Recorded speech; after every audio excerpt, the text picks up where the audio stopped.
અંબાણી પરિવારમાં અનંત અંબાણી એ ખાસ વ્યક્તિ છે અને અનંત અંબાણીનો જન્મદિવસ 9 તારીખના રોજ આવે છે, એટલે કે અમે વાત કરી રહ્યા છીએ 9 એપ્રિલની. ત્યાં સુધીમાં અનંત અંબાણી રોજે 15 કિલોમીટર જેટલું પણ ચલાય તેટલું ચાલશે અને 8 એપ્રિલ સુધીમાં પોતે ગમે તેમ કરીને દ્વારકા પહોંચશે. ત્યારે દ્વારકા પહોંચતાની સાથે જ તે બીજા દિવસે એમના જન્મદિવસની ઉજવણી કરવાના છે અને આવા જ એક સંકલ્પ સાથે અનંત અંબાણી 2 દિવસથી નીકળી પડ્યા છે.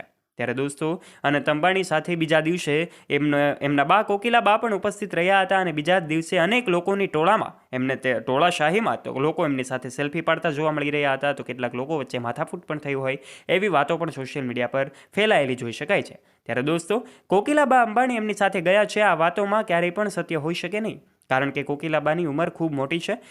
દોસ્તો, અંબાણી પરિવારના દરેક સભ્યો ચર્ચાનો વિષય બનતા હોય છે. આપણે જાણીએ છીએ મુકેશ અંબાણીના સૌથી નાના દીકરા અનંત અંબાણીએ પદયાત્રા કરવાનું નક્કી કર્યું છે અને ત્યારથી જ મામલો સોશિયલ મીડિયા પર ખૂબ વાયુ વેગે ફેલાઈ રહ્યો છે.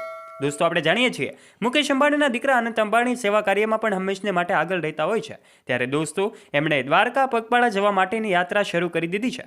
રોજે રાત્રે તેઓ 15 કિલોમીટર દ્વારકા માટે ચાલીને જાય છે. ત્યારે દોસ્તો, આજના વિડીયોમાં આ તમામ બાબતો વિશે અમે તમને વાત કરીશું. આખરે એ પણ જણાવીશું કે કોકિલાબેન અંબાણી પણ આજે બીજા દિવસે અનંત સાથે ગયા છે એવી વાતો અને વિડીયો સોશિયલ મીડિયા પર ફેલાયેલા જોઈ શકાય છે કે જેમાં કોકિલાબા અંબાણી પણ અનંત અંબાણી સાથે પોતે પગપાળા યાત્રા કરવા માટે નીકળ્યા છે. શું આ બધી વાતોમાં સત્ય છે? શું તમે જાણવા માંગો છો? આખરે મુકેશ અંબાણીના સૌથી નાના દીકરા અનંત અંબાણીએ આવું શા માટે કર્યું છે? તેઓ ચાલી એટલું બધું ન શકે, કારણ કે એમને પણ એક કહી શકાય કે ઉંમરની મર્યાદા હોય છે અને તેના કારણે તે ગયા છે તેવી વાતો પણ જે ફેલાઈ છે એ તદ્દન ખોટી છે. દોસ્તો, આજના વિડીયોમાં અનંત અંબાણી અને અંબાણી પરિવાર સાથે જોડાયેલી એમની આ દ્વારકા યાત્રા સાથે જોડાયેલા બીજા દિવસની અમે વાતો કરી છે. તો આ તમામ બાબતો વિશે જાણવા માટે આજના વિડીયોમાં અંત સુધી બન્યા રહેજો. અને વિડીયોમાં આગળ વધીએ તે પહેલાં હજુ સુધી આપે ચેનલને સબસ્ક્રાઇબ ન કરી હોય અને ચેનલ પર નવા હો તો નીચે રહેલું બેલ આઇકન દબાવીને અમારી યુટ્યુબ ચેનલને અવશ્ય સબસ્ક્રાઇબ કરી લેજો, જેનાથી આવા રોચક અને રસપ્રદ વિડીયોઝની નોટિફિકેશન્સ ઝડપથી મળતી રહે આપને સૌથી પહેલાં. દોસ્તો, મુકેશ અંબાણી એ માત્ર એક નામ નથી પરંતુ બ્રાન્ડ છે. કારણ કે હંમેશા કેટલીક વખત એમની લાઇફસ્ટાઇલ તો કેટલીક વખત એમના અજીબો ગરીબ શોખના આધારે તેઓ અંબાણી પરિવાર ચર્ચાનો વિષય બનતો હોય છે, પરંતુ આધ્યાત્મિકતાના બાબતમાં પણ તેઓ ક્યારેય પણ પીછેહટ કરતા નથી. દ્વારકા મંદિર અને દ્વારકાધીશ પ્રત્યે એમની લાગણી ખૂબ વધારે રહેલી છે, કારણ કે દ્વારકા મંદિરમાં પણ મુકેશ અંબાણી અને એમના દીકરા અનંત અંબાણી કરોડો રૂપિયાનું દાન કરે છે. ત્યારે એમની આસ્થા અને શ્રદ્ધા અહીં જોઈ શકાય છે અને એ જ આસ્થા અને શ્રદ્ધા માટે તેઓ હાલ દ્વારકા પગપાળા જવા માટે અનંત અંબાણી નીકળી પડ્યા છે. ત્યારે રોજે તેઓ રાત્રે 15 કિલોમીટરનો પ્રવાસ કરે છે, પછી એમના નિવાસસ્થાને પહોંચી જાય છે અને ત્યાં આરામ કરે છે. બીજા દિવસે સાંજે ફરીવાર 15 કિલોમીટર જ્યાં અટક્યા હોય ત્યાંથી ચાલવાનો પ્રયત્ન કરે છે. આવી રીતની એમની સરસ મજાની યાત્રા હવે ચાલી ચૂકી છે અને હવે મુકેશ અંબાણી હવે પોતે પણ એ યાત્રામાં જોડાશે અને આ સાથે જેવા તસવીરો અને વિડીયો સોશિયલ મીડિયા પર ફેલાયેલા જોઈ શકાય છે, જેમાં Z+ સિક્યુરિટી સાથે અનંત અંબાણી રસ્તા ઉપર યાત્રા કરવા જઈ રહ્યા હોય.